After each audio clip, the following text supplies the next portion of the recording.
Talmor, Shishin Magachi. Talmor is my home.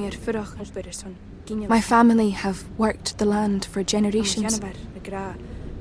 My gran says the island does not belong to us, but we belong to the island.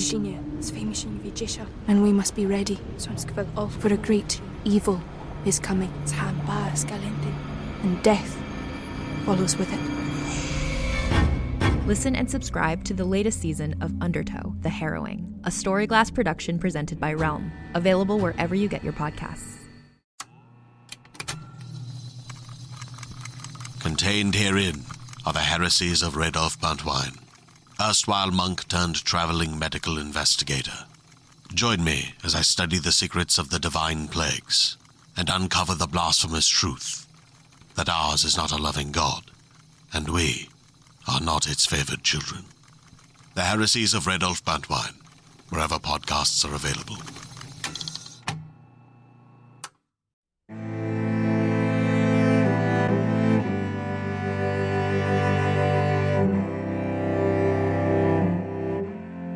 And welcome to Vulgar History, a feminist women's history comedy podcast. My name is Anne Foster, and this is a special bonus episode. I had recorded this a bit ago. I'd scheduled to release this in a couple weeks, but suddenly everyone on the internet is talking about the goddamn Roman Empire. And I'm like, I have an episode about this. It's so timely. Everyone's thinking about this. And I love that I'm releasing this right now because the context of this whole internet discussion about the Roman Empire, in case you're listening to this months or years from now, is very much about sort of like cis straight men and sort of the ideals of this like really patriarchal, or how it's seen as this patriarchal, really like macho, manly time, and people are hearkening back to it or whatever. And this episode is about a part of the Roman Empire that people who are into the Roman Empire may not know about. And I have such a special guest for this episode as well. It's Kit Heyam, who last year, I think, I had them on to talk about their book, Before We Were Trans, which is a history of trans people and history and just gender and history. And I had such a good time talking with Kit. Honestly, ever since then, I've been like trying to think of a way. I've just been keeping my eyes peeled for a story or a person to profile where I could invite Kit back on the podcast. And so this all lined up really nicely because I came across information about this person who this podcast is about, who we call Elagabalus, also known as Heliogabalus, potentially named Sextus Varius Avitus Bassianus. This person became emperor as Marcus Aurelius Antoninus, various names. Anyway, and this is part of where I was intrigued because I started reading about Elagabalus, and we're going to get into it, a lot of gender stuff, a lot of non-binary, or is it trans, or like what's going on with the gender stuff, but there's not really any writing that really is trans-affirming about this person. So when I started reading about them, I messaged Kit just to say, hey, have you read about this? Can you recommend sources? And Kit was like, there's kind of not really, they weren't aware at that time of any trans-affirming writing about Elagabalus. And so I thought, well, this is a great opportunity for the podcast. So what I prepared for this conversation you're about to hear was sort of biographical notes based on the various biographies that exist, which are all binary and treat Elagabalus as male. Pronouns are male, but I wanted to see how does Kit engage in their work with this sort of story? Like, Kit, if you didn't hear the previous episode already, or if you just need a refresher, Dr. Kit Heyam is a Leeds-based freelance writer, heritage practitioner, trans awareness trainer, and academic. So Kit has published, well, obviously that book, Before We Were Trans, but also articles and things. And this is what they do, is kind of look at these stories of people and just really investigate them in sort of an academic way. So I was really curious to see how does Kit do this work? How do they approach a story like this? And to treat Elagabalus with, respect and individuality, and just sort of considering that every source about everybody in history is always biased. But these are we'll talk about it, incredibly biased. And anyway, we're all talking about the Roman Empire this week. And so I'm releasing this episode early because it's timely. And I'm really excited for you to all hear it. So here's my chat with Dr. Kit Heyam about Elagabalus.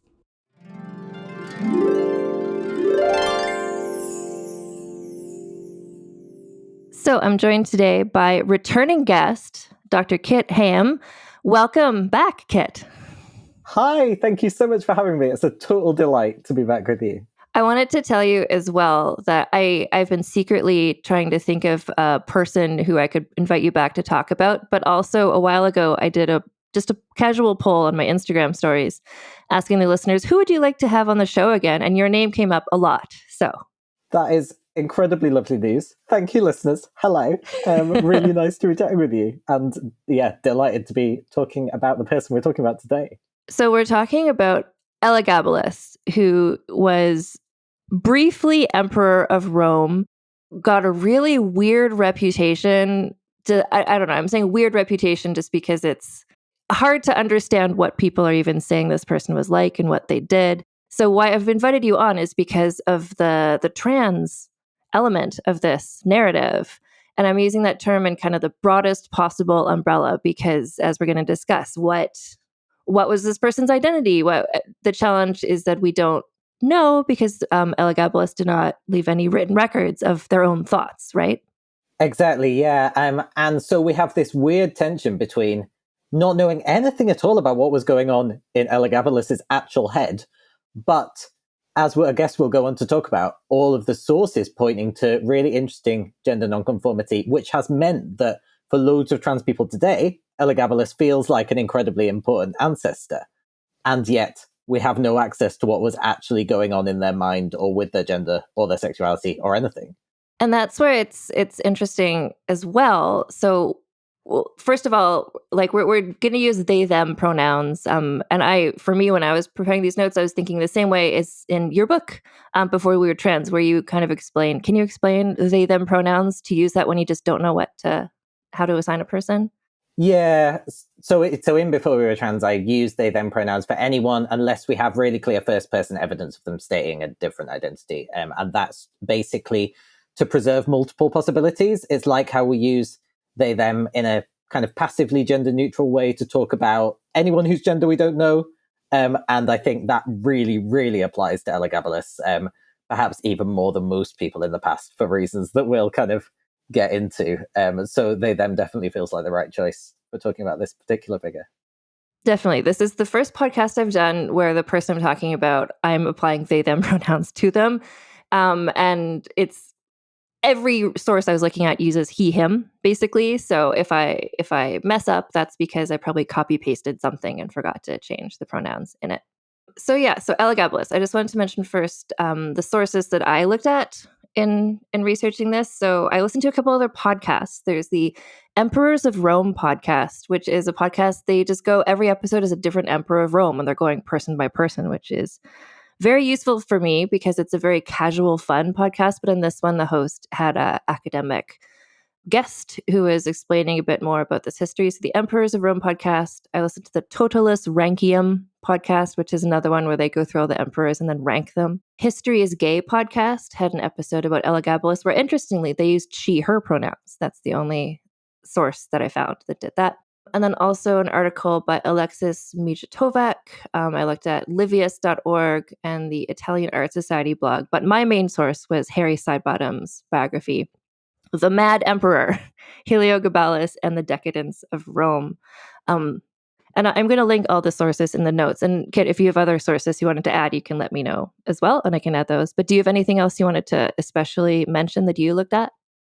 The other source I read was another recent biography by Martin X, which is called The Crimes of Elagabalus. Quite notable, I think, that those two recent biographies, we get The Mad Emperor or we get The Crimes of Elagabalus. And I think that tells us quite a lot about the reputation we've been left with. Well, and then also just, I'm curious, how much research have you done in your research life into ancient Rome in general? Because I have not done much. So this is a bit of a crash course for me. Yeah, it's fully not my specialism either. I am an early modern historian by specialism.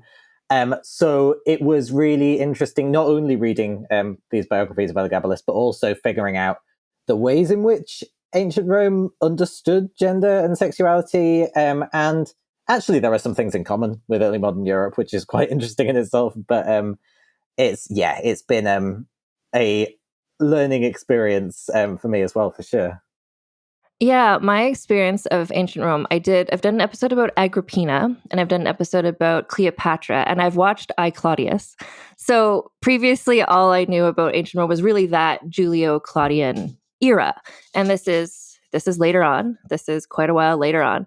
But I did have a sense that ancient Rome, and there's stuff in this story that it's like, oh yeah, this reminds me of I, Claudius. This reminds me of Agrippina. There's just especially among the imperial household, there's a lot of casual murder. Like there's just a lot of, that's kind of the vibe. So it's not like Elagabalus came in and was doing stuff that no one else was doing. It's like, no, this is kind of expected. If you usurp power, you're going to murder the people who didn't side with you. That's just kind of what everyone did, right? That's my understanding.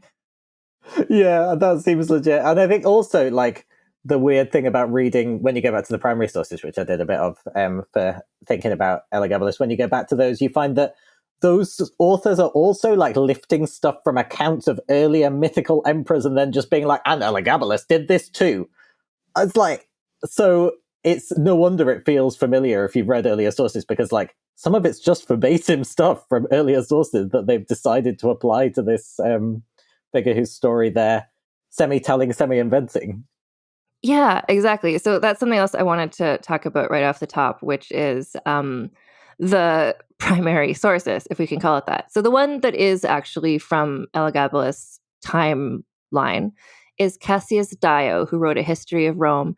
And Cassius Dio actually knew Elagabalus, worked in their imperial household and also for some previous emperors. So, but then, as I understand it, Cassius Dio, after Elagabalus' reign ended with their assassination, spoiler, Cassius Dio was really desperate to be like, I was not a part of this. I did not approve of this. Like, just to really, so that's the one thing we have from Elagabalus' lifetime is written by a person who's desperate to be like, that's not, I didn't support any of this. Yeah, and also, very confusingly, to really adhere to the kind of damnatio memoriae, or damnation of memory that came in for Elagabalus after their death, which was like, they were effaced from all legal records and all portraits and all statues. And so at no point in Cassius Dio's account of Elagabalus' name does he actually call them Elagabalus, because he's always like alluding to them by some weird other name in order to adhere to this prohibition on talking about them. So it makes it an even more difficult source to kind of get through for that reason. Oh, yeah. And let's talk about that as well. What was it called? The thing where they, after Elagabalus, again, reign ended badly, very brief, assassinated, spoiler. What's it called? The damnation memoriae? Damnatio memoriae. Mm-hmm. And what does that entail? So that means you are legally effaced from history. So your name's effaced from documents, statues and portraits are destroyed, and it is forbidden to talk about the fact that you happened. So there's this real block on writing effective histories of Elagabalus' reign from the moment of their assassination, basically. Well, and that's interesting because I was reading other people who were quoting from Cassius Dio. I didn't look at Cassius Dio, so I didn't realize that the name is never mentioned, but I guess that's a loophole they had to work around. Yeah, they call mostly Dio calls Elagabalus Sardanapalus, which is like an earlier semi-mythical Assyrian king. So, and that's where a lot of the sort of resonances with older sources end up coming from. So that was Cassius Dio, was alive at the same time. So that's the closest we have to somebody writing at the same time. Then we have writings of Herodian, who is a bit younger than Cassius Dio. So I don't think Herodian was around during Elagabalus' reign, and relied, this is the thing, Cassius Dio wrote this, and then mostly everybody else used that as their source. But what's interesting to me about Herodian's writing is that Cassius Dio was a very wealthy, privileged member of Roman society.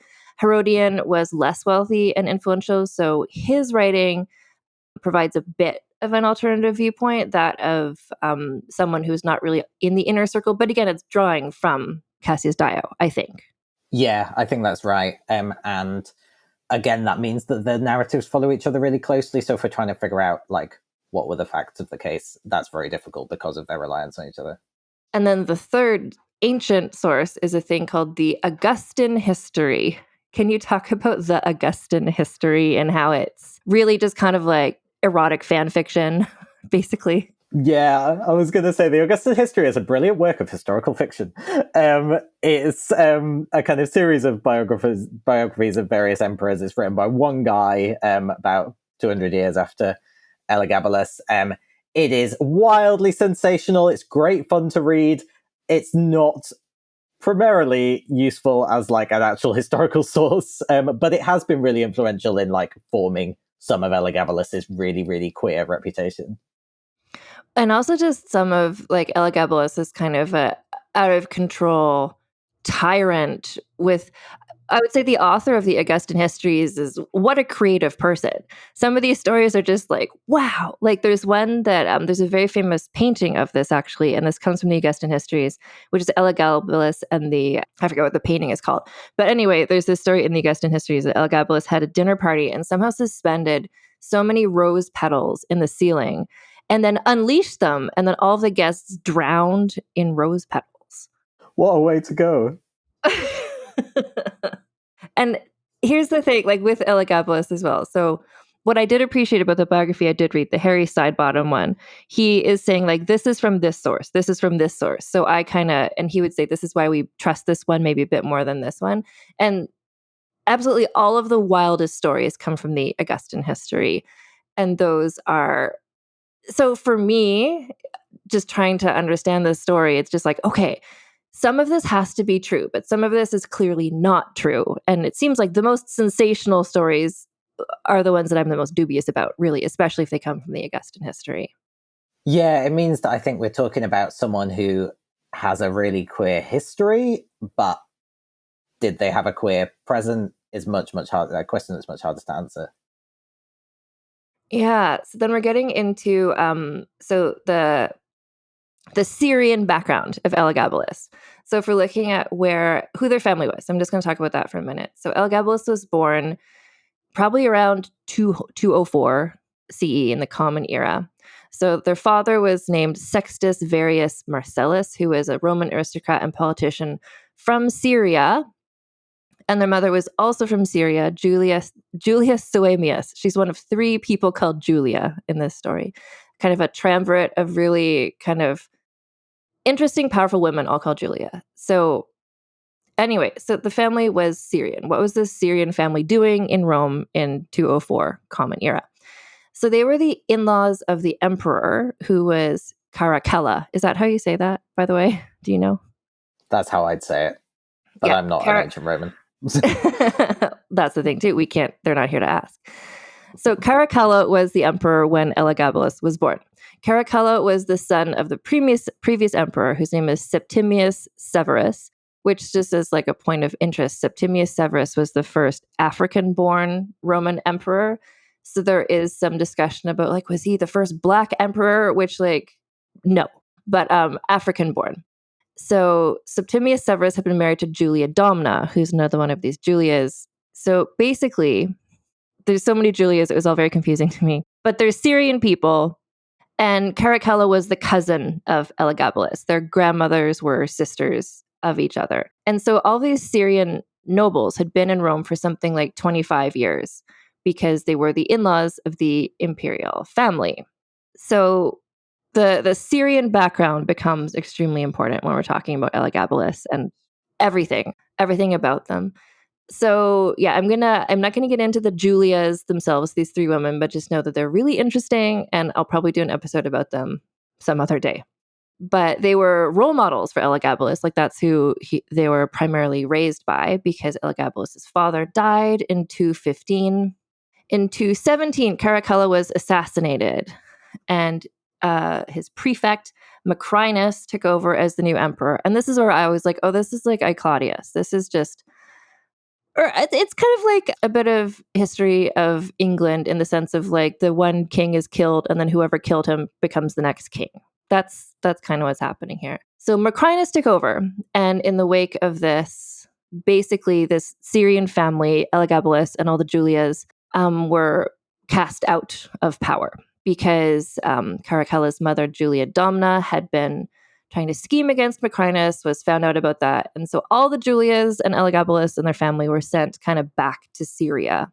And right away, Julia Mesa, who is Elagabalus' grandmother, was just started scheming like, how can we get back in power? How can we, the Syrian family, get back in power in the Roman Empire? And you can't just, I don't know, I guess if you kill the emperor, then you can proclaim yourself emperor, but you need people to also support you at the same time.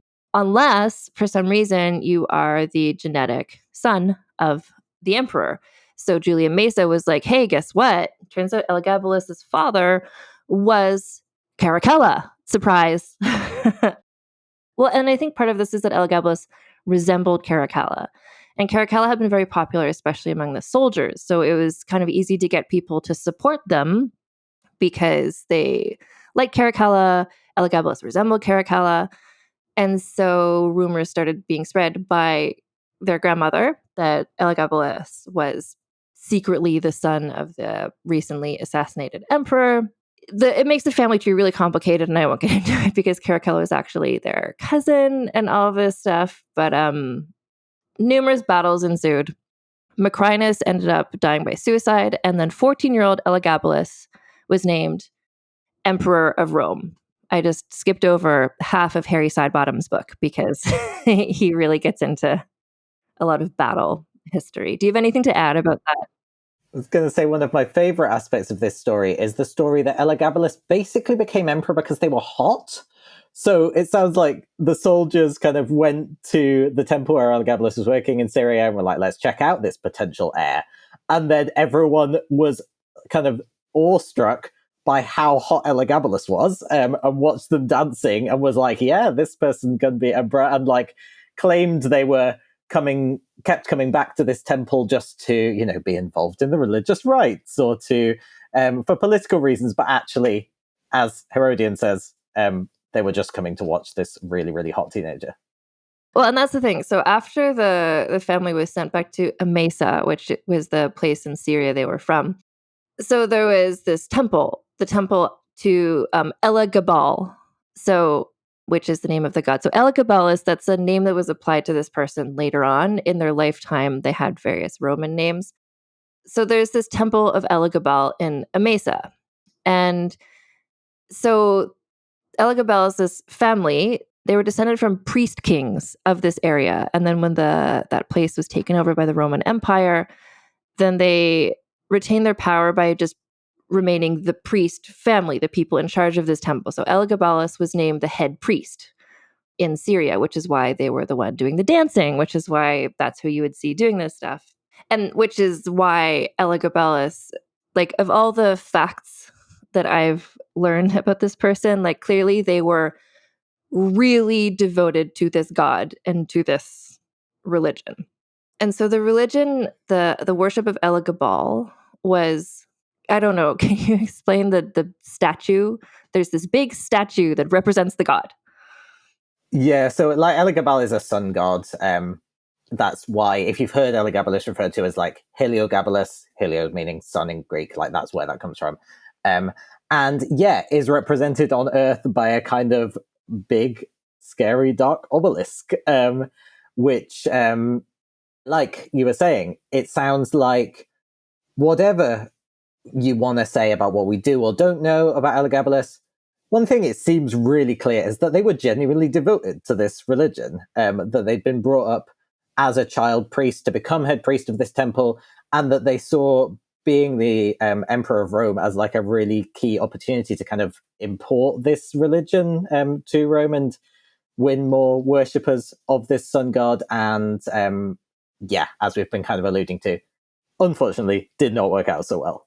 Well, and this is, we're going to talk about this story. I don't know if I'm skipping ahead or not, but reading about Elagabalus and the devotion to Elagabal and then being named emperor and saying like, guess what, Rome, like this is the new main god. They weren't trying to impose monotheism. They weren't saying like your other gods don't matter, but they were saying this is now the number one god. Like Jupiter is now a step down. Elagabal is the main one. And I'm like, how did you think this was going to end? It's ancient Rome. Like how, like two emperors were just recently assassinated. So all I can think is that if they were so devoted and had such a belief in this god, they felt the god wanted this and would protect them. Maybe. And also, I think just being 14, like, I didn't make very good choices when I was 14, you know? Which is a really crucial point as well. This is the youngest, to that point, it was the youngest ever emperor assigned. Previously, the youngest ever emperor was Nero, who had been 16 when he was named emperor. So it's unusual for Rome to have somebody this young. And I think to Elagabalus's credit, like they were clearly had a point of view and they weren't just the puppet of their grandmother as much as the grandmother had thought that was going to be what happened. Elagabalus came in with a real point of view. So exactly. So Elagabalus, this whole thing wasn't saying like, it's not like, who is that ancient Egyptian Akhenaten who came in and said, hey, guess what? Your religion is garbage. We're all going to worship the sun now. Like that wasn't, Elagabalus wasn't coming in and dismissing the previous religion. They were just coming in and saying, here's this god who is now the head god. The other gods are still there, but this is the most important one. And this is where we're going to talk a bit more about Syrian culture and anti-Syrian racism in Rome. Can you introduce that topic, Kit? So it's basically impossible to kind of read and interpret all these primary sources that we do have of Elagabalus's reign without realizing how racist they are.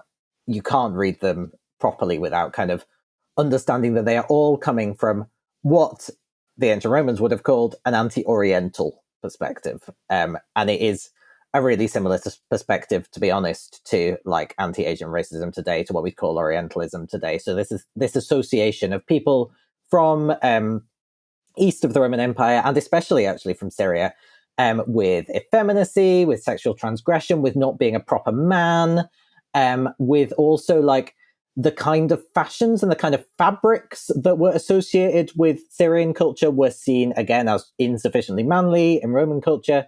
So when anyone says anything about Elagabalus's kind of gender transgressions or sexual transgressions, they may well be telling the truth, but if they are, that's partly because of the way they're interpreting Syrian dress. And if they're not, if they're exaggerating it, it's because that's coming from a racist place, right? So it's something about, and I mean, to me, not knowing a lot about ancient Roman history, again, having watched I, Claudius, but they were wearing togas, like, which to me looks like a kind of gown or kind of dress. But Elagabalus, the Syrian robes were somehow to them men in togas. They thought, oh, that's too effeminate, that robe, where it's all just robes. I know, like everyone in this story is wearing dresses, but you got to wear the manly dress. So that's where I really want to talk about this, the religious stuff, because, well, it's all tied up with each other. But I guess even Caracalla, who had been the emperor for a couple years, was half Syrian. And so while people were saying like, oh yeah, he was beloved by the soldiers and whatever, but it's still kind of like, but he's half Syrian. So that was just kind of like, ugh, like there was this racism against him. Yeah. So part of, like you mentioned, that people, the prejudices against Syrians specifically were that they were effeminate, they were cowardly, they were prone to weird god worshipping, they were also cunning and treacherous. So it's like a lot of things that are, it's so similar to the way that people talk about other cultural groups today, really. So Elagabalus came in just kind of like in this kind of rush of people were excited because they thought this is the son of Caracalla. People kind of didn't like how Macrinus had elevated himself. I think he was like a lawyer or something, and they didn't like that. So they're just kind of like, okay, this person's great, but also they're Syrian. So like, this person's going to probably be weird. There's also some, in Elagabalus' ancestry, some Phoenician background. The Romans were also racist about the Phoenicians. Notably, the Phoenicians were thought of as especially cruel because I guess in the distant past, part of their religious ceremony had been sacrificing their own children, which is a claim that is cast about Elagabalus by some people. The Phoenicians were also thought to be sexually deviant, which in this case means oral sex performing people. So saying all of that stuff, and then when you look at the writings about Elagabalus, you're like, oh, okay, check. Like everything we just said that is a stereotype against Syrian and Phoenician people is what they're saying about Elagabalus. So that's where it's like, for me, I'm just like, how do you wade through this to be like, what can we take out of this? Because it could be somebody saw Elagabalus in these Syrian robes and thought, oh my goodness, that's a man dressed as a woman, where it's really Elagabalus. It's just like, I'm just a person wearing my Syrian outfit. So like what? Without knowing Elagabalus's thoughts, we just know how people were interpreting their behavior. And the grandmother was concerned. Like Elagabalus hadn't been raised to become the emperor because it just kind of Caracalla was assassinated, Macrinus took over, the family was cast out, and then their grandmother started thinking, how can we figure this out? So then they looked at, okay, well, how about this? The oldest grandchild, but had been raised as this priest of Elagabal, really devoted to their cultural practices. So when the grandmother is trying to be like, what if you wear a manly toga? What if you kind of calm down about worshiping this obelisk? Like Elagabalus would not. Like the religious fervor was very genuine.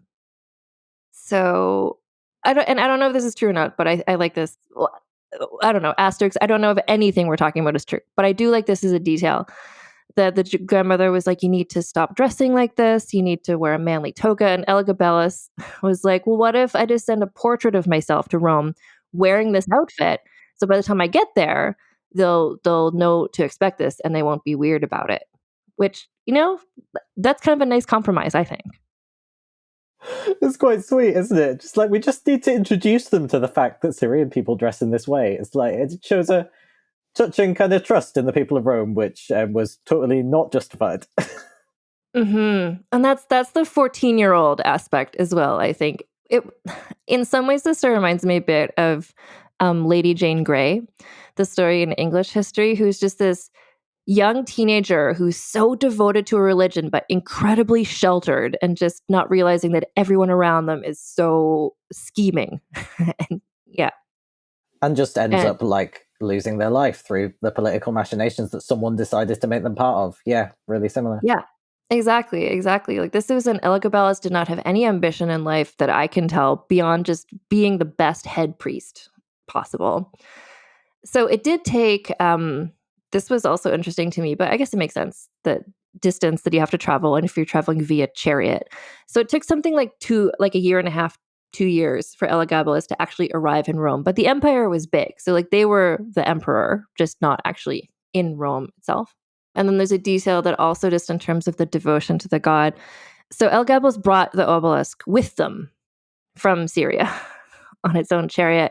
And by the time they actually arrived in Rome, there was a grand entry. And so the obelisk was in a chariot and Elagabalus was running backwards. So they could be like facing the statue as they entered the city, which is kind of a stunning image. Apparently there was people with them holding their elbows so they wouldn't trip over anything. But that is devotion to certainly to something, maybe slightly to looking stupid, but no, yeah, like I'm joking. It's pretty impressive.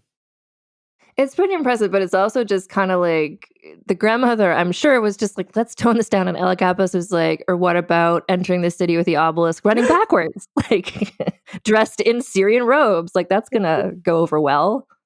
And even from the beginning, so they were emperor, not actually in Rome, but right away they were being the emperor. And it was really clear that just they were not suited to this job. This was not something that interested them. Because their main passion in life was doing ceremonies to Elagabal rather than being the emperor of Rome. Yeah, and then also in terms of the army thing, so I'd mentioned a couple of times, Caracalla had been popular until he was assassinated, or even afterwards, I guess. But because he had been a soldier, and the soldiers got him. There's a story about Caracalla. He was so busy sitting and talking with the soldiers that the politicians, like he kept the door shut and the politicians couldn't come and talk about him. So having the support of the soldiers was really, really, really important in this setting. And although Elagabalus resembled Caracalla, they were potentially as much as like a pacifist, just not into being a soldier, not into wars at all. I mean, luckily, I guess, at this point, Rome wasn't actively engaged in war anyway, so Elagabalus wasn't called upon to like lead a legion of soldiers, but just this. So yeah, just in terms of people were first maybe excited, like, okay, this is the new emperor, it's going to be like Caracalla, and then it's like, oh no, this person looks like Caracalla, but they're not that kind of soldier guy. And then, of course, so part of the job of being emperor was to have legitimate children, was to have specifically sons who would become the next emperors. So Elagabalus had a series of marriages to women. So the first marriage was to Cornelia Paula, who was a woman from the most aristocratic family in Rome. There was a hugely expensive wedding ceremony, festivity to celebrate this marriage. Elagabalus clearly really spent a lot of money throwing parties and things like that, which was also kind of unpopular, especially because they had basically one marriage per year. And so if you think about the cost of something like, again, it's in modern times, the cost of the King Charles's coronation that just happened, like if that was happening every year, that would become kind of unpopular and expensive. So the first marriage was to Cornelia Paula. And then this is where the second marriage is where things, I don't know. I'm not going to say they get strange because they've been strange all along. They get really bad.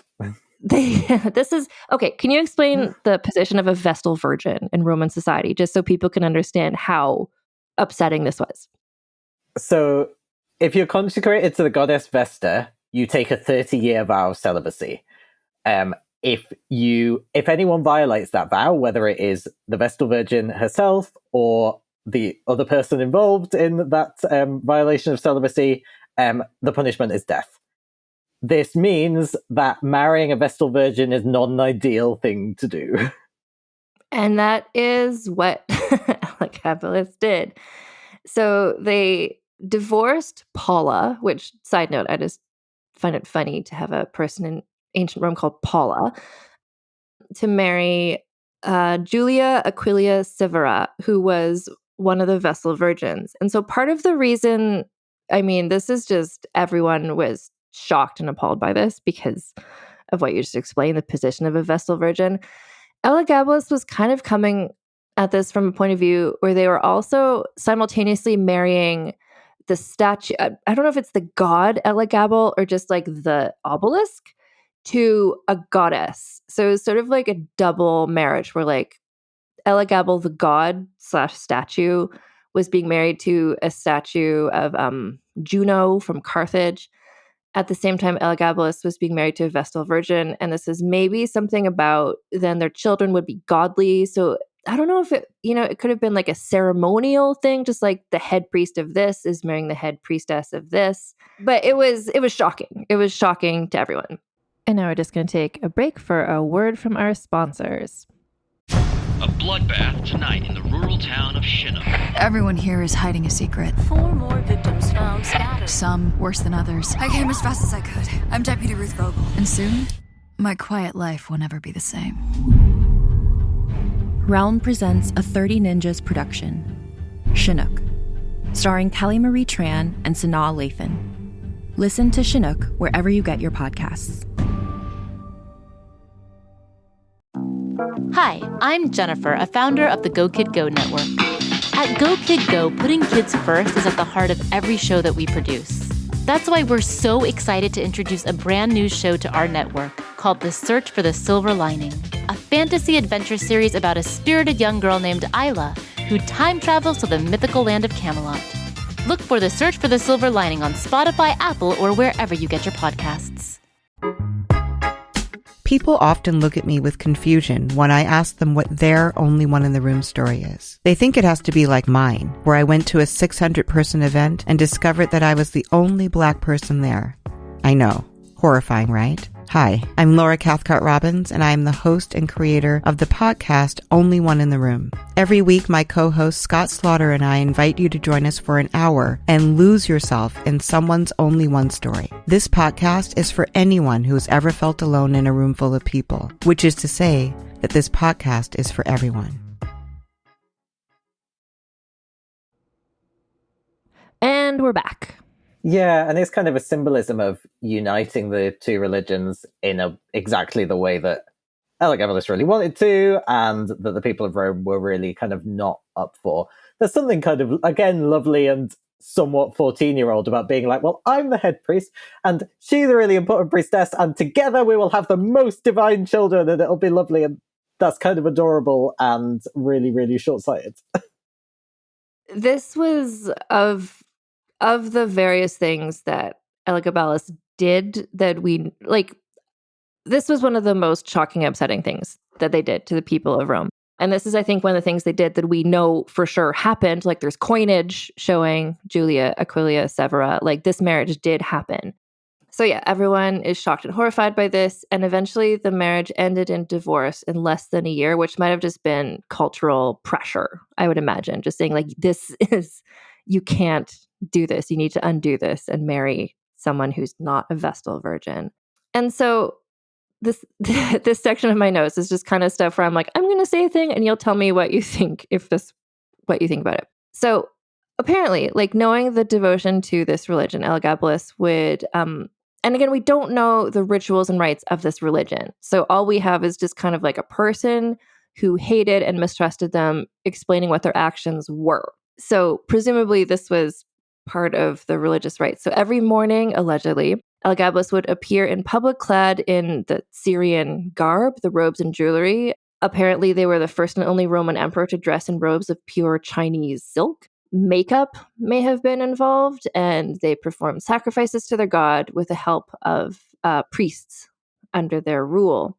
The Senate, like the most important men, were obliged to be present to witness this. And then there's something about the senators when when the Senate met or something like that, they had to take I don't know if it's kind of like the Pledge of Allegiance now in the United States, but they had to say a pledge to the gods and they had to put Elagabal first in this pledge. So just the religion was openly being practiced and everyone was being encouraged to practice it to the extent that if you didn't, I think you probably would be executed. Thoughts? So all the stuff about gender is obviously, like, as a trans historian, the most fascinating aspect of this for me. There's a lot in Dio's text, not just about the clothes, but also about like jewelry and makeup and removing body hair. And at one point, supposedly someone comes in and calls Elagabalus Lord, and Elagabalus says, "Call me not Lord, for I am a lady." So, like, really, clear articulations of gender. And like we've said, there's this sort of feedback loop between the racism and the gender nonconformity. So, like, it's not clear whether it was like Elagabalus is Syrian, so we are going to say that they were gender nonconforming, or whether it's like we've seen that Elagabalus is gender nonconforming, so we're going to be racist about them and then also draw on all of the stereotypes of Syrianness to like embellish those stories.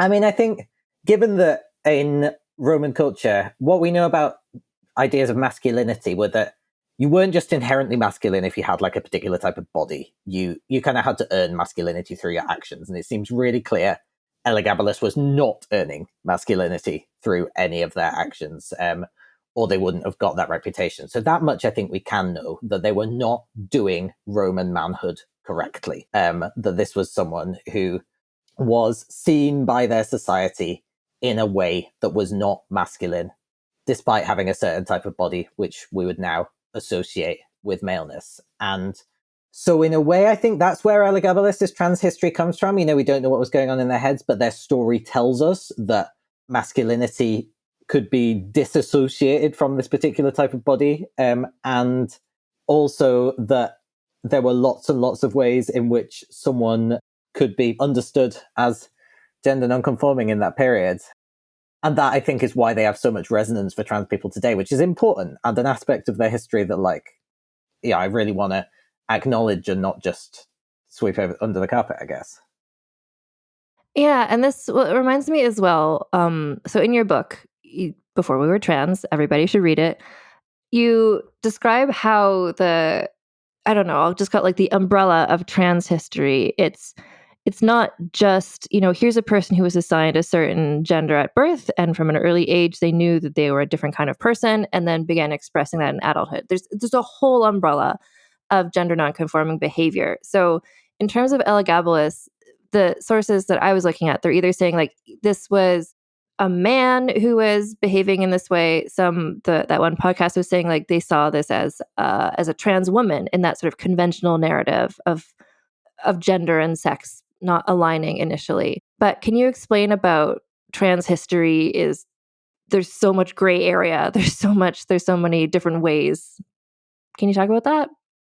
Yeah, the way I like to look at it is that we're not really talking about trans people in the past, unless that's how they describe themselves, because it's really important to me to understand people on their own terms. So I wouldn't call Elagabalus a trans woman because we don't know that that's how they would have described themselves.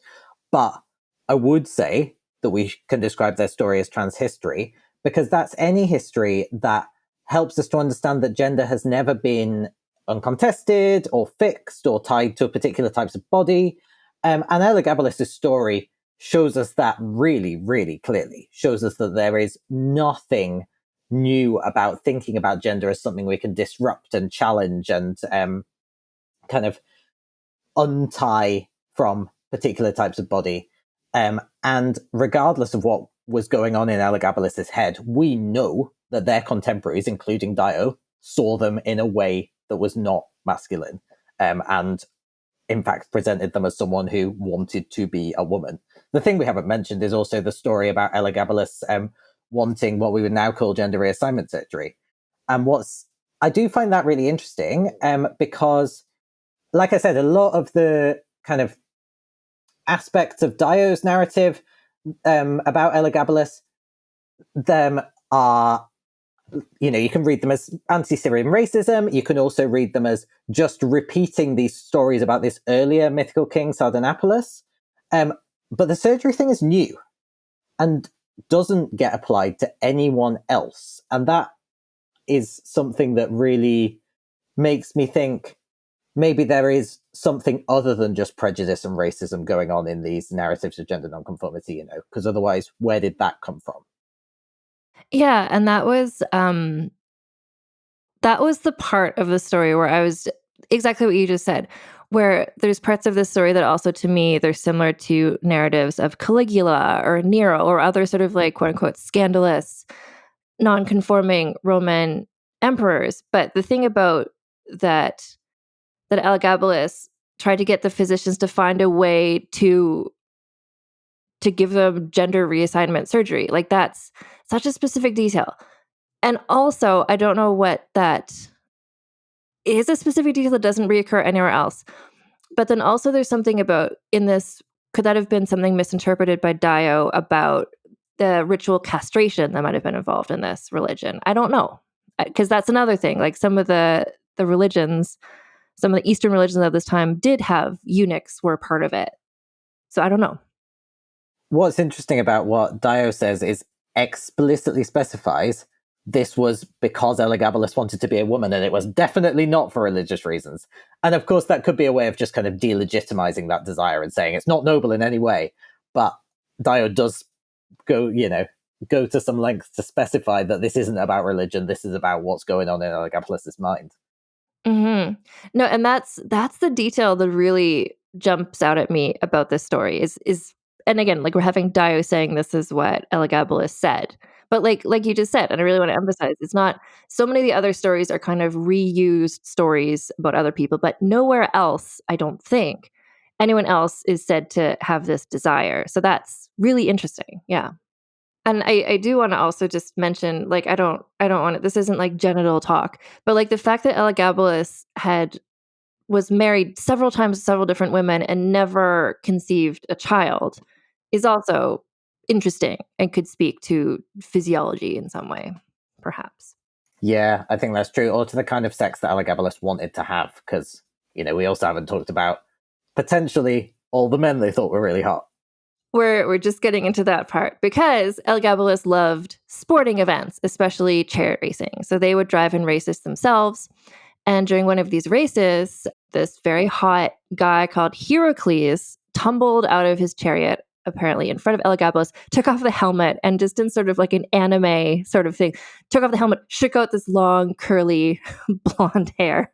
And Elagabalus was apparently immediately smitten, to the point that allegedly they took Heracles as their husband, and Heracles was elevated to a very influential part in court. So this is similar to, you hear about royal favorites, like James the 1st/6th of England and Scotland had male favorites and stuff. So this is where I'm curious to know what your thoughts are about, because there's the gender stuff, there's the trans stuff, but then there's also this kind of queer stuff where it's like, was Elagabalus having relationships with men? And how do you what's the relationship of those two aspects, and how do you untie that from each other? Yeah, I guess in Roman culture, you sort of don't untie them from each other, because one of the aspects of doing manhood properly for Romans is not being penetrated, right? So penetration by a man means that you are gendered somewhat more femininely. So it's all sort of part and parcel of the same thing. It's part of the anti-Syrian racism. It's part of the gender nonconformity stuff. It's part of the making poor political decisions, or, using how hot your chariot racer is as a basis for promotion. It's part of that stuff too. And it's really, really reminiscent of researching people, like you said, like James VI and First, or like Edward II in England, who I've done work on before. It's really reminiscent of all of those stories of, like, maybe if Elagabalus had just, quietly slept with these guys and not given them important jobs, maybe it would all have been fine. But much like all of those people who came afterwards, Elagabalus did not make those decisions, and so it really, really wasn't fine. Yeah, well, and this is, again, we're saying like they were 14 when they became emperor. At this point, they're, I don't know, 15, maybe still extremely young. But to just be like, oh my gosh, I'm in love. Like, it's a bit relatable in that way, where you're just like, this is the coolest guy I've ever met. He's so hot. Like, just kind of really getting swept away with this romance, perhaps. And again, like, let 14-year-olds do that, right? Yeah. No, exactly. And there's, I guess, the thing about like maybe marrying Heracles, and then this is interesting because Elagabalus allegedly wanted to name them Caesar, to make them sort of their heir, to make them kind of co-ruler. And that was shut down. So it's showing at this point Elagabalus did not have absolute power over everything. Like, their grandmother and the senators around, like, would not let that happen. So there was some limits to what they were able to get away with. Okay, this part I don't know if it's from the Augustan history or where it's from, but this is a wild detail, is that apparently Elagabalus was really interested in men with large penises, to the point that they assigned agents to go out to the bathhouses to find men with large penises and bring them back to them. Thoughts on that? I mean, sounds like a really, really 15-year-old decision. Yeah, there's it seems like a really good example of, if you want to make it clear that someone is not basing their political decisions on, like, logic and scholarship, what's the worst thing they could be basing their political decisions on? I know, penises. So it seems to me to be something that comes from that place, while also, again, like, not being a detail that crops up in other people's reigns, so potentially based on something that was actually observed as well. Yeah, and so out of this hunt for large penises, they find this man called Aurelius Zodicus, who is an athlete from Smyrna. This was the person who met Elagabalus and said, "My lord," or something, which is where Elagabalus allegedly said, "Call me not lord, for I am a lady." And then I don't even know, allegedly there's something about Elagabalus liked to be caught by Heracles with other men so that Heracles would beat them, proudly showing off the black eyes as signs of love. Like, I don't even know. That's could be true, to each their own, but like, yeah, maybe just kink. yeah. But then it's like, well, how would Cassius Dio know that? But then it's like, I guess everyone knows what the emperor is up to, and Elagabalus was not a private person, so everything they were doing was people would know. And I guess the emperor was never really left alone, so there's always going to be servants who see things. Cassius Dio does write about Elagabalus had sex with women, a lot of women, all the time apparently, conducted themselves in the most licentious fashion, is how Cassius Dio described it, but then went on to say that this was practice, so Elagabalus could figure out how to better have sex with men by practicing with women. So there's just a lot of, this is where I don't know. Okay, so if I'm looking at a story about someone like Cleopatra, for instance, or even Mary, Queen of Scots, women who we know of who had 2 monogamous relationships in a row, and yet male historians are like, she was a slut, she was having sex with everybody, she was a nymphomaniac, where it's like, it's easy to be like, no, that's just somebody slandering them. Like, that's obviously someone just slandering them. But with this, I'm just like, were they having all this sex with all these people? Like, I don't know. Like, is that slander? Like, to have sex with women wouldn't be? But I don't know. There's a lot of sex details in Cassius Dio's writings about Elagabalus. Yeah, very much. And I don't want to be like, clearly this is slander. Clearly this 15-year-old who suddenly had access to loads of power and hot people was not taking advantage of it, in a way that would be extremely understandable and sensible. And again, it feels like what Cassius Dio was really angry about is that Elagabalus is doing this stuff sort of instead of being a good emperor. I think if they'd made some sensible emperor decisions and then gone off and had loads of sex, that probably would have been okay. Yeah, you're right. So it's that element of it. So it's not just, it's the fact that they were worshiping Elagabal and or having sex with people apparently 24 hours a day to the exclusion of being emperor. So then Cassius Dio writes that Elagabalus left the palace wearing a wig and went to taverns and brothels, driving out the sex workers and taking their place, and also equipped a room in the palace as a brothel. He writes that Elagabalus wore makeup, a hairnet, and worked with wool as a woman would. This is, again, just sort of the effeminacy. But the sex work stuff, there's something about some religions at this time had ritual prostitution. So there's the option that maybe that's what Elagabalus was doing. But to go out and work as a sex worker is not, again, it's not something that comes up in Caligula. It's not something that comes up in Nero. It said that they both went to the brothels, but to actually go there and be a sex worker is a different accusation. Yeah, and it's kind of the ultimate in, quote unquote licentiousness, I guess, isn't it? That someone would choose to make having sex and probably being penetrated. That's what's being implied here, right? It's your clients are men. And that is it feels like there's an element of Dio going, what is the worst thing I could say about this person? But then also, where did that come from? Given that, as you say, it's not something that's been drawn from from accounts of other emperors' reigns in the same way as some of the other details are. It is something that's pretty unique. And so again, really hard to tell whether it's what we might think of as slander or whether it's an accurate depiction. Maybe not of Elagabalus doing this for money, but of Elagabalus really devoting a lot of time and kind of an investment to sex in a way that they weren't supposed to do. And it's interesting it's in the Harry Sidebottom book, towards the end, he's talking about, Cassius Dio was obviously appalled by all of this and wrote this whole book, or not this whole book, but wrote this part of the book, just being look at this stuff that this horrible person did. But the average everyday people, did they care? Did they support it? And Harry Sidebottom suggests that maybe some people did. Maybe some people thought it was kind of cool to be the emperor and just to be really sexually liberated, or whatever you would call it back then. So the sex acts themselves were not necessarily what was shocking. It was the fact that they were not also being the emperor, I guess. Yeah, I reckon that's exactly what's going on, that we would have a really different narrative if we'd had a really effective emperor who also happened to have a lot of sex. So, Elagabalus, last time we talked about their marital status, they had married the Vestal Virgin. That marriage was ended. So then they married somebody whose name was Annia Aurelia Faustina, who was another aristocrat. She was already married to a man. So that man was executed, and then Elagabalus married her. And to me, that seems kind of par for the course for ancient Rome marriage things. That to me is the most normal part of this story. But this marriage was also brief because Elagabalus divorced her and remarried Julia Aquilia Severa, the Vestal Virgin, again. So it's something the reign was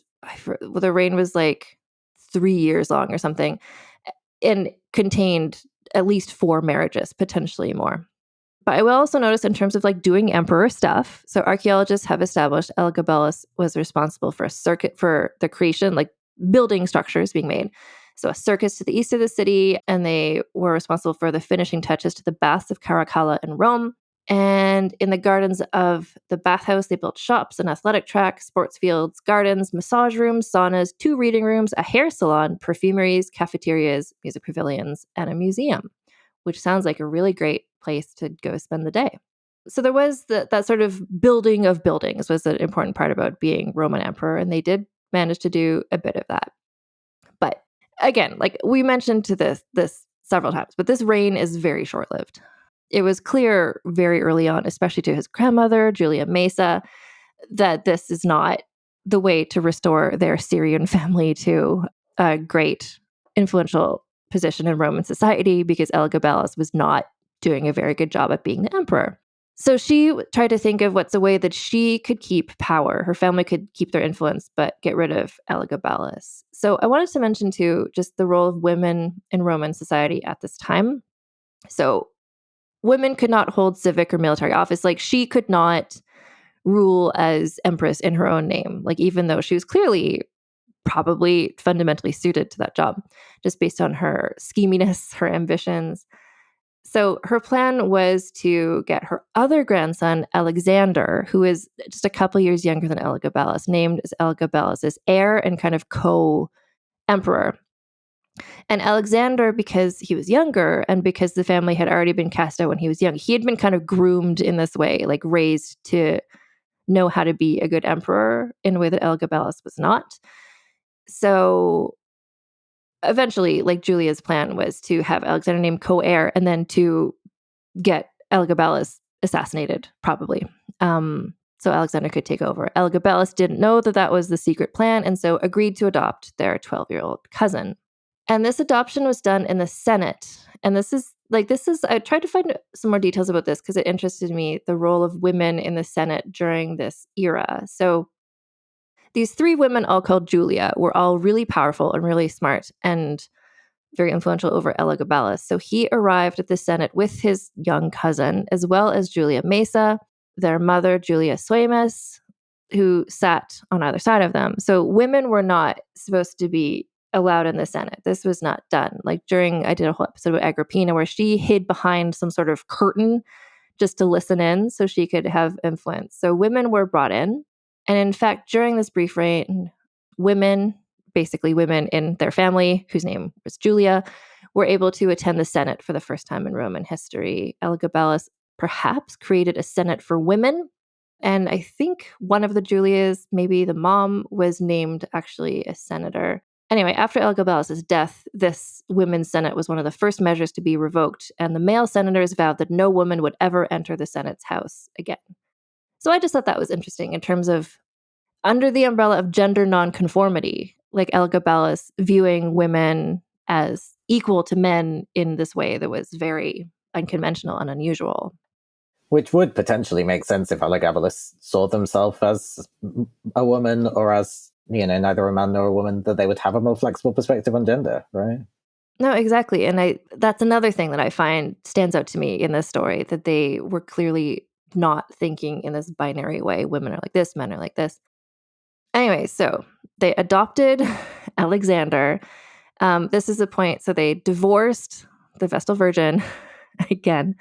Or maybe this is the first time. The timeline is a bit. Anyway, it's a very short reign. There's a lot of marriages and divorces all happening. But so they kind of were playing nice. They agreed to adopt Alexander, divorce the Vestal Virgin. But as time went by and Alexander rapidly became more popular across Roman society, Elagabalus was like, wait. This, I see what happened here. And so plotted to have Alexander killed, but he was outsmarted by the Julias, who were mostly, except for his mother, or their mother, supporting Alexander. To the point that their grandmother, Julia Mesa, began claiming that it actually turns out, wouldn't you know, Alexander was also secretly the son of Caracalla. What a coincidence. So therefore, Alexander could rule as emperor himself without having to be connected to Elagabalus. Elagabalus began to spread rumors that Alexander was dying, and when they made public appearances, they wouldn't bring Alexander with them. But the public really liked Alexander, and they worried about Alexander, so there was a joint appearance made, Elagabalus and Alexander. And I don't know if this happened sequentially right that day, but effectively what happened is the crowd was really happy to see Alexander. Elagabalus got upset and ordered that the crowd be punished, but instead the soldiers rioted against the emperor and everyone who supported the emperor. Elagabalus' courtiers were killed. Elagabalus was assassinated, as was their mother, and then their bodies were dragged through the city and then thrown into the sewers. And that was the brief reign of Elagabalus, I guess. And it's really kind of sad, because this is just, if you look at it one way, this is a story of a teenager who was having a totally fine life devoted to a religion that they've been raised in, who was then plucked from that made emperor, tried to make it work, made some decisions that like many 14-year-olds would make that weren't really in their best interests, but that were in the interests of the religion they were devoted to, and probably also in the interests of being excited about suddenly having access to sex as a teenager, had their family turn against them because they were no longer useful, and was murdered at the age of 18. That's pretty tragic, all told, I think. Yeah, and then you look at those biographies, like the Mad Emperor, the crimes of Elagabalus. Like the reputation is so much focused on like that it was just this, that they were this power mad, tyrannical, sex obsessed weirdo. Where it's like, what 16-year-old is not a power mad, tyrannical, sex obsessed weirdo? Like, that's Put anyone in that position at the age of 16, 14 to 18 is the years where they were actually in power, and see what they do, and only then judge Elagabalus, I think. I think so too. So they were, after you described already, after their death, so statues were taken down. Some of them were chiseled off and redone to have Alexander's face instead of Elagabalus's face. Name was chiseled off of inscriptions. The coins were melted down. They made new coins with Alexander on them instead. And immediately, as part of this, so stories were spreading about what a horrible emperor they had been, what a tyrant they were. So, and this is partially, and I don't know, and we don't know, but partially just as part of this, what was it called? The term, the Damnatio Memoriae. So as part of that, just sort of stories about them being terrible were shared. But also it's like, well, maybe some people had been secretly thinking they were terrible and now they felt safe to share those stories. But how much of that is just racism, etc.?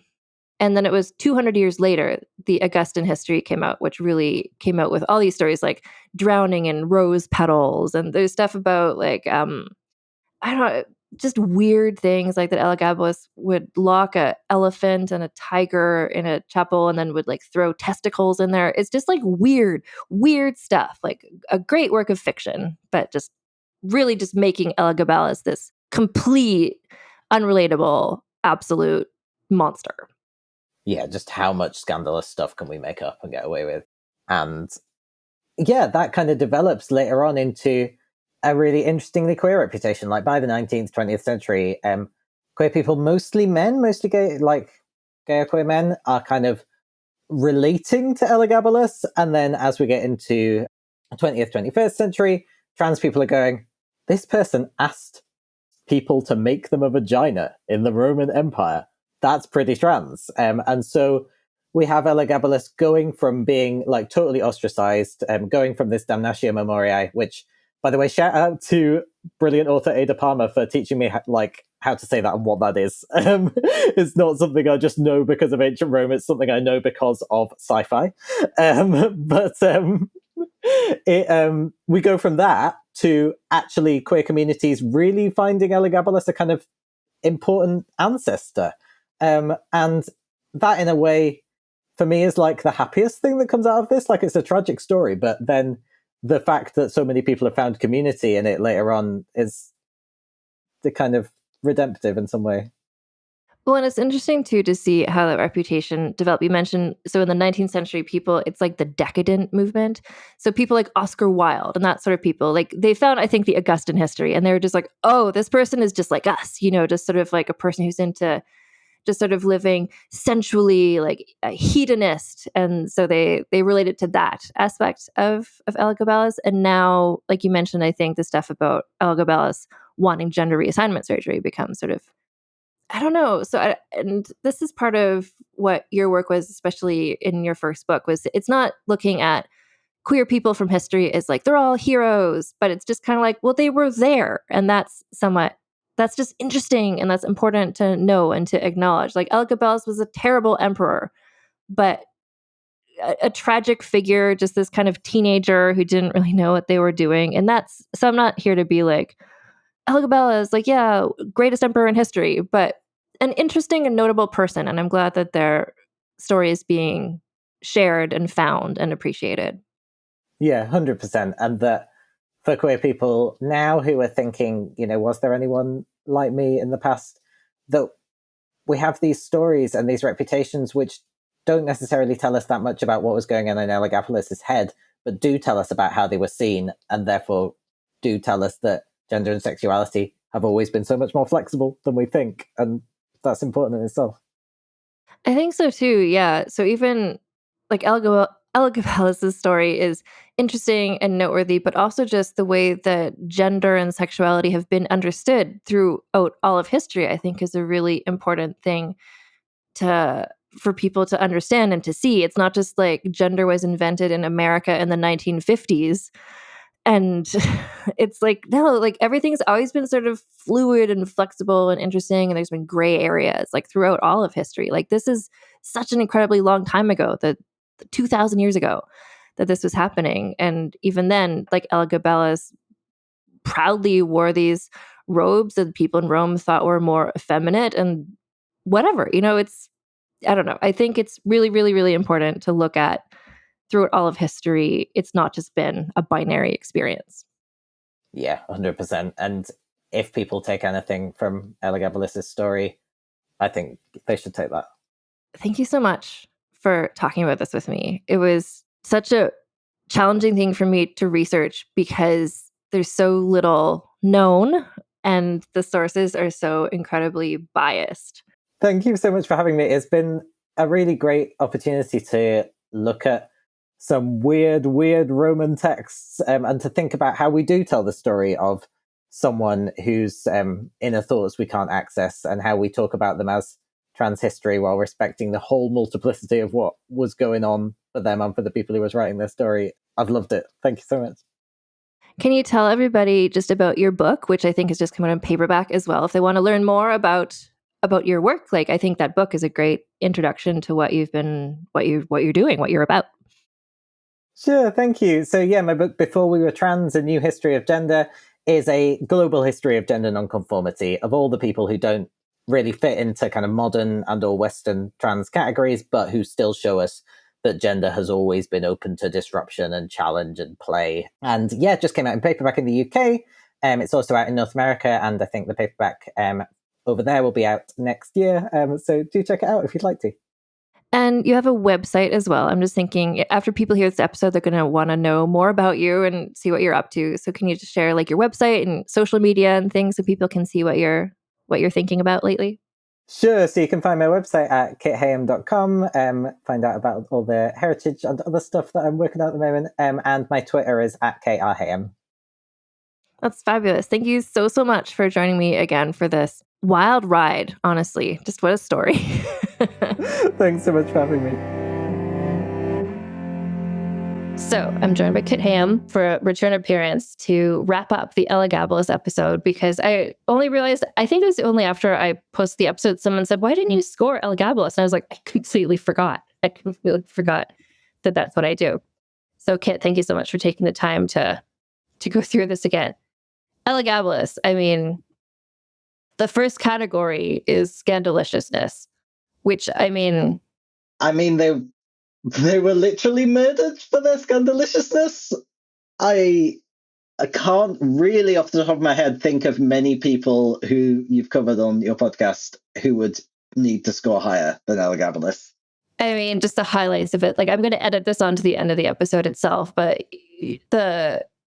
running backwards into the city, trying to change the religion of Rome to worship this obelisk, like volunteering at night to go work in brothels for fun. Just call me not man, for I am a lady.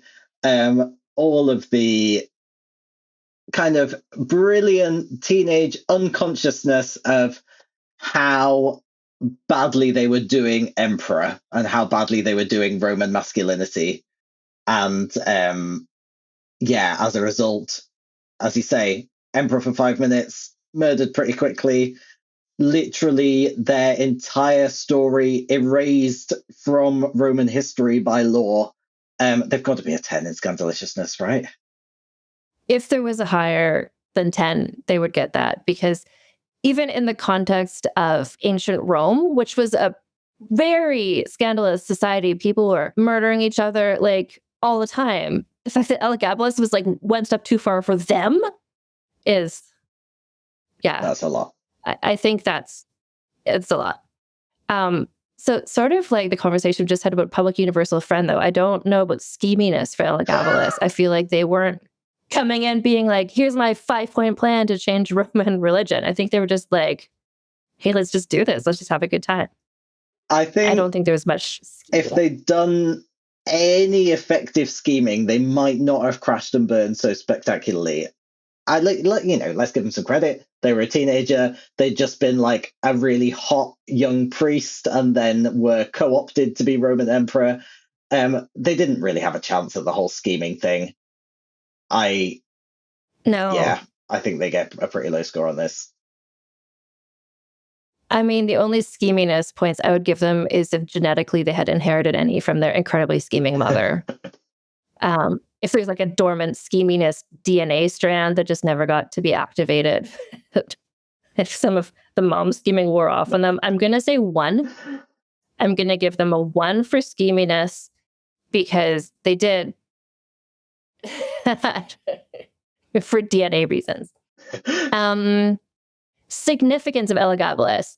And I'm very curious to know how you see their significance to, for instance, trans history. Yeah, they've got a really queer afterlife. They were seen as a kind of important gay male figure for quite a while. For a lot of people in the 19th century, they were really significant to like gay men's history.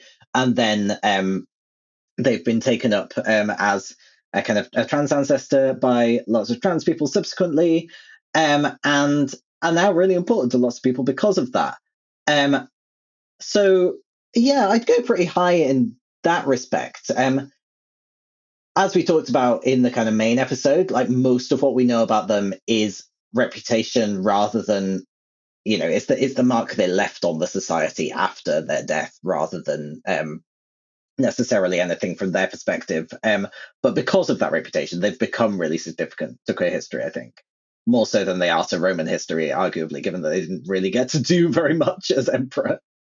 No, they're very much a footnote in a longer saga of Roman history. Yeah, their significance as Roman emperor was like, just everyone was kind of freaked out for 2 weeks, and then they killed them. But I do feel like their significance, and this is where like I like to have my scoring scale, where people who are significant to this show, or like how we talk about people on the show and their significance in a not to the mainstream academic way that these figures have been looked at throughout history. Like, I think that the significance to queer history and trans history is huge for Elagabalus, this messy weirdo.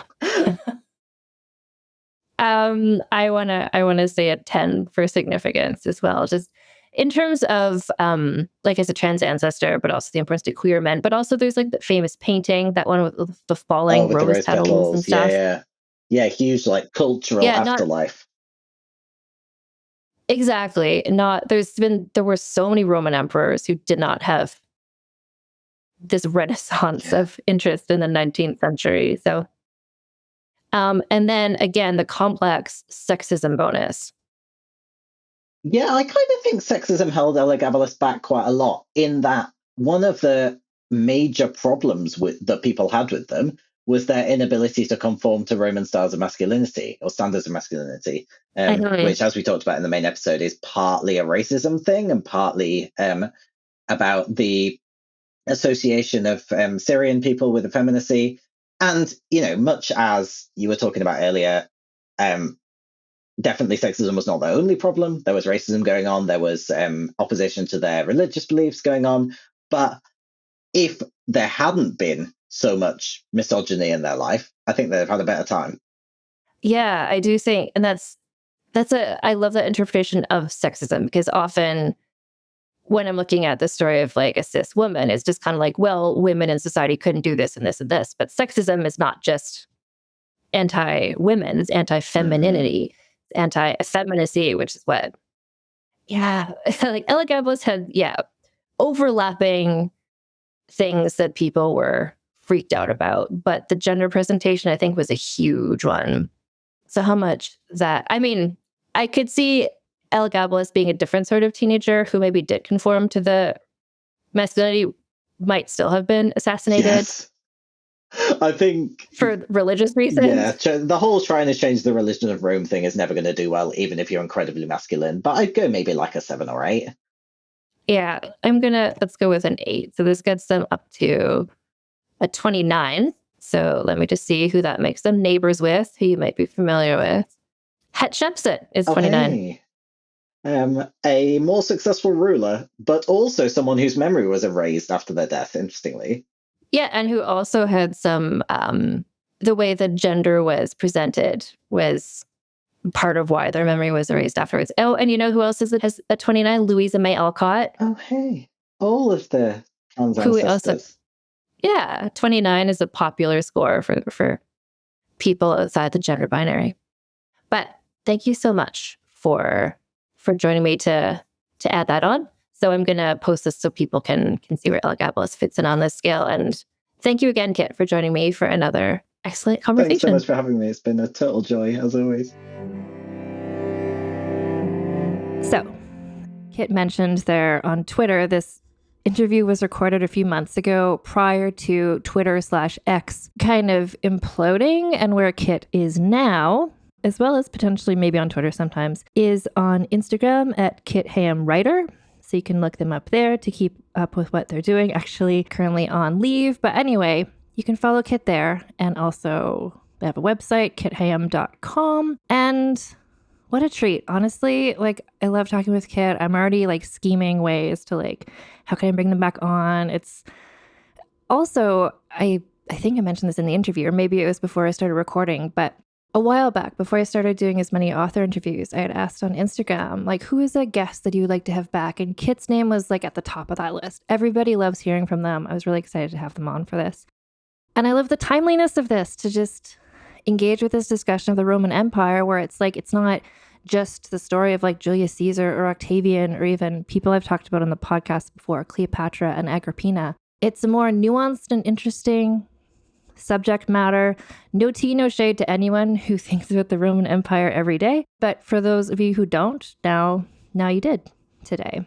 Anyway, so I also wanted to mention that since we're doing this surprise episode, there is a live show coming up of Vulgar History. We're going live on YouTube on October 21st at 5:30 p.m. Central Time, which I know that there's people listening to this from all around the world. So you can like, if you look up on YouTube, just Vulgar History, and you go on live, like you'll see where it is, and you can, figure that out for your own time zone. But we will keep the video up later if that's like the middle of the night for you or whatever.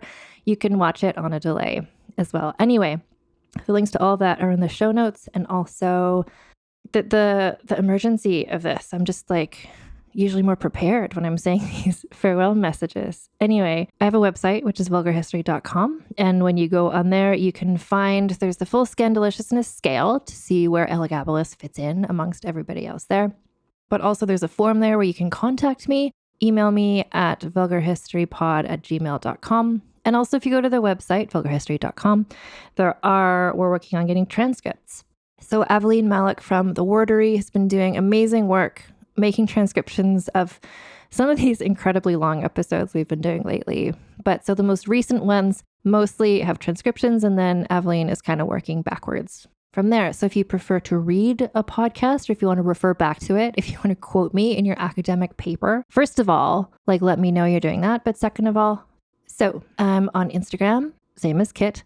They are at Kit Heyam Writer, and I am at Vulgar History Pod on Instagram. I'm also on like, God knows, I'm on Threads. I'm on Blue Sky. I'm on like whatever, like wherever you are, there's probably Vulgar History there. And if you want to connect with me, you can tag me in any of those places. I'm also on TikTok at Vulgar History, where I've started TikToking again. So check me out there. We also have merch available at vulgarhistory.com/store, which is the best shipping for if you're in the US. If you're outside the US, you can also get stuff with a bit better shipping at vulgarhistory.redbubble.com. And just in terms of like Kit and the transness of it all, if you look at their first post on Instagram at Kit Heyam Writer, they are in fact wearing one of the Vulgar History merch shirts. It's the image of the Chevalier Dayon, who was the first trans person I talked about on the show last year, then with special guest Maya Dean.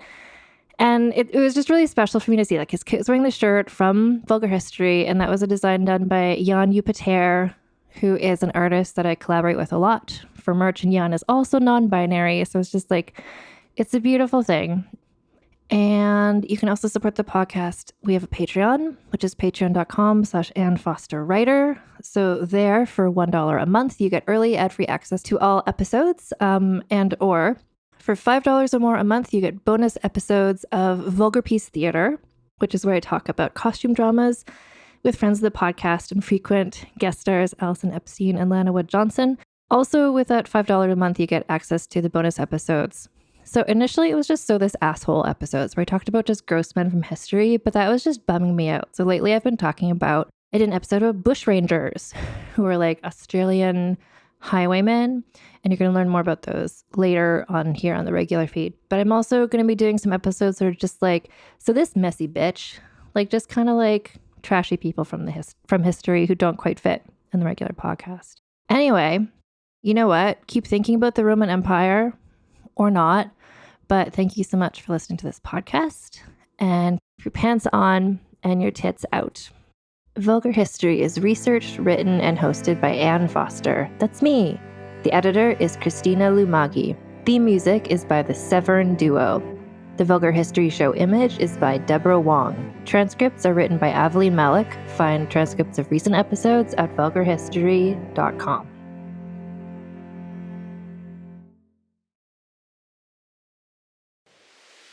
I'm Brennan Storr. I'm Paul Bestall. We're the Ghost Story Guys. And every 2 weeks, we explore first-person stories of encounters with the paranormal from all around the world. Then we have some fun reacting to those stories. We like to say our goal is to scare the hell out of you, then make you laugh. Belief in the paranormal is not required. All you need is a love of great storytelling and curiosity about the world around you. Subscribe to the Ghost Story Guys now on your favorite podcatcher to hear episodes like High Strangeness in Chicago, The Mystery of Missing Time, and The Haunting of Vietnam, along with dozens of others. We've talked about mythical bridges, doppelgangers, haunted seaside towns, and so much more. Remember that story about the guy who was trapped inside a dream and something was hunting him? That was upsetting. Yes it was. Want us to help ruin your sleep? Come find the Ghost Story Guys on Apple Podcasts, Spotify, and everywhere else fine podcasts live, or at ghoststoryguys.com. Hi, I'm Jennifer, a co-founder of the Go Kid Go network. At Go Kid Go, putting kids first is at the heart of every show that we produce. That's why we're so excited to introduce a brand new show to our network called The Search for the Silver Lining, a fantasy adventure series about a spirited young girl named Isla who time travels to the mythical land of Camelot. During her journey, Isla meets new friends, including King Arthur and his Knights of the Round Table, and learns valuable life lessons with every quest, sword fight, and dragon ride. Positive and uplifting stories remind us all about the importance of kindness, friendship, honesty, and positivity. Join me and an all-star cast of actors including Liam Neeson, Emily Blunt, Kristen Bell, Chris Hemsworth, among many others, in welcoming the Search for the Silver Lining podcast to the Go Kid Go network by listening today. Look for the Search for the Silver Lining on Spotify, Apple, or wherever you get your podcasts.